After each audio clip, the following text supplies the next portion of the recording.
akbar, Allahu akbar, Allahu akbar, walillahil hamd. Ma'asyiral muslimin, sidang jemaah Idul Fitri yang dimuliakan oleh Allah Subhanahu wa taala. Maka pada hari ini adalah hari Idul Fitri, hari di mana sangat dianjurkan bagi diri kita semua dan menjadi tradisi kita bersama saling meminta maaf, saling memberikan maaf. Maka mari kita makmurkan hari-hari ini, maka mari kita gunakan kesempatan ini. Maka sesungguhnya kita juga menyadari bahwasanya manusia adalah tempat melakukan banyak kesalahan, baik itu kesalahan terhadap Allah Subhanahu wa taala, maka hal itu dapat dilakukan dengan bertobat kepada Allah Subhanahu wa taala. Namun jika kesalahan itu terhadap sesama manusia, maka hal itu tidak akan diterima taubatnya oleh Allah Subhanahu wa taala sampai kita meminta maaf dan sampai orang itu memberikan maaf kepada diri kita. Maka ini adalah tradisi yang baik hari-hari ini. Maka gunakanlah kesempatan tersebut. Jika kita ada salah khilaf, baik itu kepada keluarga kita, baik itu kepada kerabat kita, baik itu kepada tetangga kita ataupun teman kita, khususnya kepada orang tua kita, maka meminta maaflah kepada mereka. Maka jika ada di antara mereka juga yang berbuat salah ataupun melakukan kesalahan terhadap diri kita, bukakanlah pintu maaf kepada diri mereka. Karena sesungguhnya kesempatan itu mungkin tidak akan kembali lagi. Artinya jika kita tidak bisa memberikan maaf kepada diri mereka dan kita dipanggil oleh Allah Subhanahu wa taala, maka hilanglah kebaikan-kebaikan yang begitu besar yang akan kita dapatkan, dan gembiralah syaitan. Karena kenapa? Karena kita tidak memberikan maaf terhadap orang-orang yang melakukan kesalahan terhadap diri kita. Oleh karena itu para hadirin yang dimuliakan oleh Allah Subhanahu wa taala, nanti di padang mahsyar dan di hari kiamat ada saatnya orang-orang akan dipanggil oleh malaikat Allah Subhanahu wa taala. Berdirilah kalian wahai orang-orang yang amal kalian cukup bagi diri kalian untuk memasukkan kalian terhadap surga Allah Subhanahu wa taala. Maka pada waktu itu tidak ada di antara kaum muslimin yang merasa bahwasanya amal mereka cukup untuk memasukkan diri mereka ke dalam surga Allah Subhanahu wa taala. Hal itu diulangi lagi selama 3 kali oleh malaikat Allah Subhanahu wa taala. Maka selanjutnya malaikat itu menyerukan, bangunlah dan berdirilah kalian orang-orang yang memaafkan, yang pernah berbuat zalim dan membuat kesalahan terhadap diri kalian. Maka berdirilah orang-orang yang memberikan maaf terhadap orang-orang yang menzalimi mereka. Maka apa kata malaikat? Seruan itu diperintahkan oleh Allah Subhanahu wa taala, berdirilah dan masuklah kalian ke dalam surga Allah Subhanahu wa taala dengan tanpa hisab. Maka beruntunglah bagi diri kita jika kita membukakan pintu maaf terhadap saudara-saudara kita yang melakukan kezaliman. Ma'asyiral muslimin, saudaraku yang dimuliakan oleh Allah Subhanahu wa taala, maka ada beberapa kelompok, ada beberapa orang yang perlu kita perhatikan dan perlu kita datangi mereka, meminta maaf kepada diri mereka jika tidak ada salah dengan mereka. Karena sesungguhnya kelompok-kelompok tersebut adalah kelompok yang sering berinteraksi dengan diri kita. Yang pertama adalah mereka para tetangga di dalam agama adalah orang yang Islam adalah agama yang penuh dengan rahmat, sehingga di dalam bertetangga pun kita diajarkan untuk selalu menjalin hubungan baik dengan mereka, akur dengan mereka, menjaga perasaan mereka, menjaga kehormatan mereka, peduli dengan keadaan mereka. Bahkan Nabi kita yang tercinta, Nabi Muhammad sallallahu alaihi wasallam, mengaitkan kesempurnaan iman seseorang bergantung bagaimana hubungannya terhadap tetangganya. Sehingga Nabi sallallahu alaihi wasallam bersabda di dalam sebuah hadisnya, "Man kana yu'minu billahi wal yawmil akhir falyukrim jarahu." Barang siapa di antara kalian, kata Nabi Muhammad, yang beriman kepada Allah lalu beriman dengan hari akhir, maka hendaknya dia memuliakan tetangganya. Di dalam hadis lain juga Nabi Muhammad sallallahu alaihi wasallam bersabda, "Wallahi la yu'min, wallahi la yu'min, wallahi la yu'min." Qila wa man ya Rasulullah? Alladzi la ya'man jarahu bawa'iqahu. Yang artinya adalah demi Allah, kata Nabi Muhammad, tidak akan beriman. Demi Allah tidak akan beriman, dan demi Allah tidak akan beriman. Lalu siapa, kata sahabat terhadap Nabi Muhammad sallallahu alaihi wasallam? Maka kata Nabi Muhammad, adalah seseorang yang tetangganya merasa tidak aman karena kehadirannya, karena dia selalu mengganggu tetangganya. Ma'asyiral muslimin rahimakumullah. Bukan nasab dengan kita, akan tetapi tidak jarang kebaikan yang mereka lakukan lebih baik daripada kerabat kita. Mereka orang yang pertama kali membantu kita manakala kita membutuhkan bantuannya. Mereka yang akan pertama kali peduli dengan kita mereka lah yang akan mengetahui akan kekurangan-kekurangan kita, namun mereka sanggup untuk menutupinya. Dan mereka lah kelak manakala kita meninggal yang akan mensolati kita, yang akan menguburkan kita, dan akan selalu hadir untuk mendoakan kita. Dan masih banyak kebaikan-kebaikan yang lainnya yang dilakukan oleh tetangga kita, namun hanya bisa mereka dapatkan kebaikan kita. Oleh karena itu, pedulilah dengan mereka, maafkanlah jika mereka ada kesalahan. Jangan sampai ada di antara kita yang menyakiti tetangga-tetangga kita, baik itu dengan menggunjingnya ataupun melakukan hal-hal yang merugikan diri mereka ataupun menzalimi mereka. Selalu menyebut aib-aib di hadapan orang lain, karena itu adalah suatu keburukan, karena itu adalah suatu kezaliman terhadap tetangga kita. Karena sesungguhnya itu adalah suatu tanda buruknya kita terhadap tetangga kita, jauhnya kita dari ajaran Nabi Muhammad SAW, dan itu juga sebagai tanda jauhnya kita daripada akhlak orang-orang yang saleh, yang sabar terhadap keburukan tetangga kita. Dan mari kita doakan tetangga-tetangga yang menzalimi kita, dan mari kita maafkan tetangga-tetangga yang menzalimi mereka, khususnya tetangga kita yang mereka adalah orang-orang yang seagama dengan diri kita. Bahkan Nabi Muhammad SAW juga bersabda, "Inna fulana tusumun nahar wa tusallil lail wa tu'ti jirana." Faqala hiya finnar. Ya Rasulullah, kata seorang sahabat, dia mengajukan kepada Nabi Muhammad SAW, ada seseorang yang dia ini soleh, rajin sholat dan rajin puasa, namun sangat disayangkan dia memiliki kebiasaan buruk, yaitu berupa menyakiti tetangganya, baik itu dengan lisannya ataupun dengan hal-hal yang lainnya. Maka apa kata Nabi Muhammad? Nabi Muhammad SAW langsung memvonisnya, dia finnar, menggoncang arsy Allah Subhanahu Wa Taala, seraya mohon dan meminta kepada Allah, ya Allah, turunkanlah azab kepada seseorang yang telah memutuskan tali silaturahmi, dan hal itu tidak akan berhenti sampai tali silaturahmi itu kembali disambung, sampai tali silaturahmi itu kembali dirajut. Maka Nabi Muhammad SAW bertanya kepada malaikat Jibril, kenapa hal itu terjadi wahai malaikat Jibril?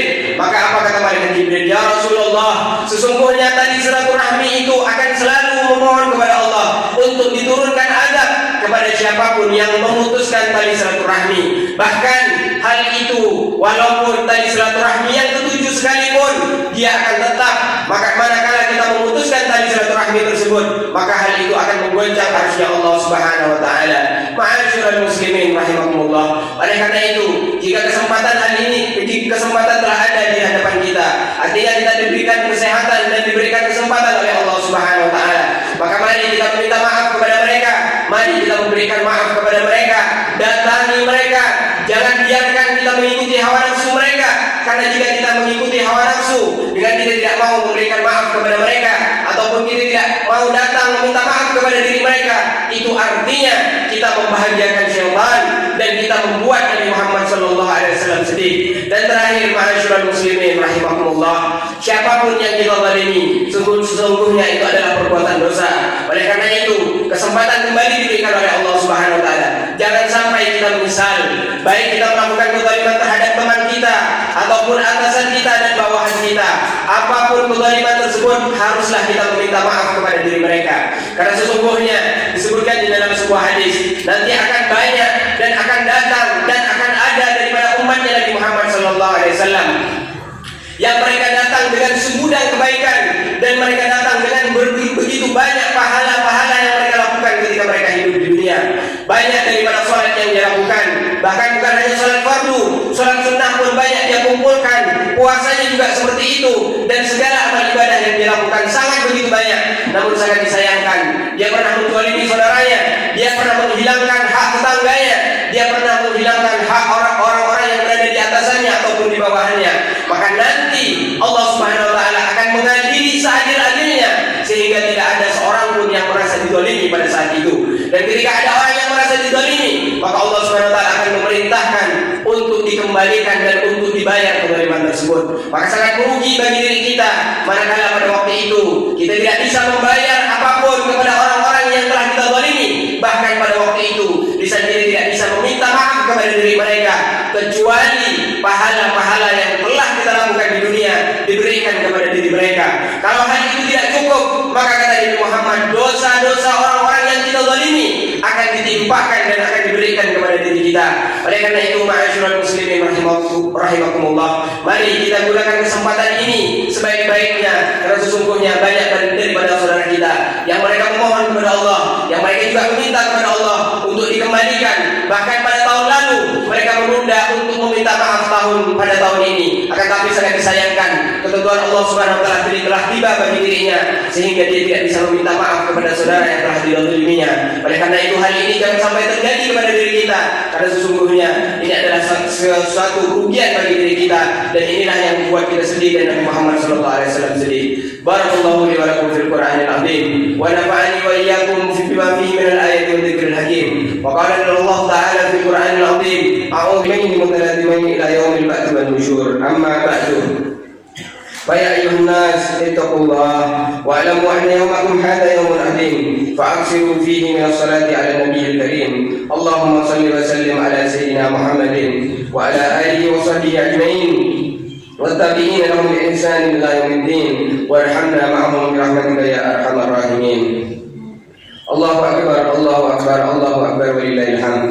فيا أيها الناس انتهزوا فرصتكم في هذا اليوم السعيد بإكثار الدعاء إلى الله سبحانه وتعالى، فإن الدعاء في هذا اليوم مستجاب، وبإكثار التوبة والاستغفار إليه من جميع الذنوب والأخطاء، فإن الله يحب التوابين ويحب المتطهرين.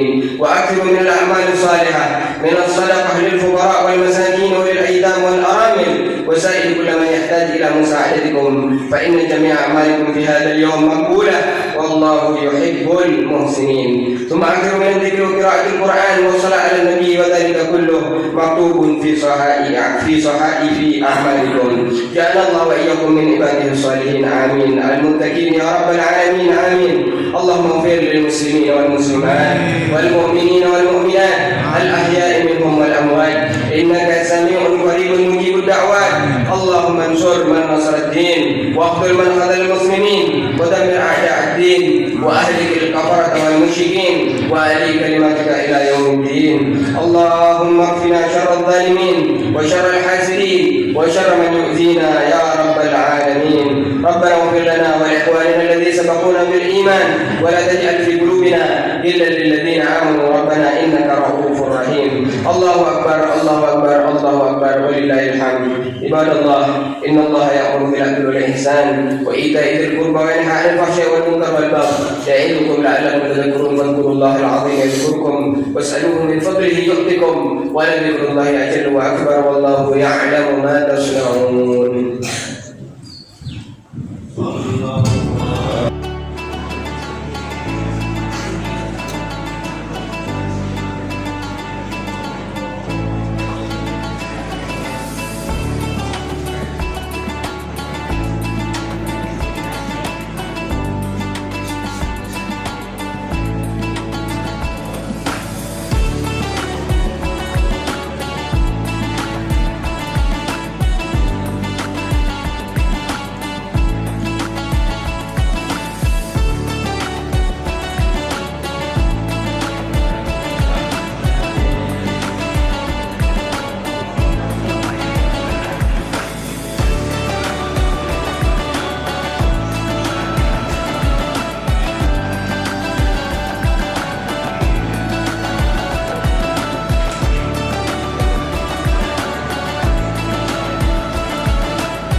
yung masok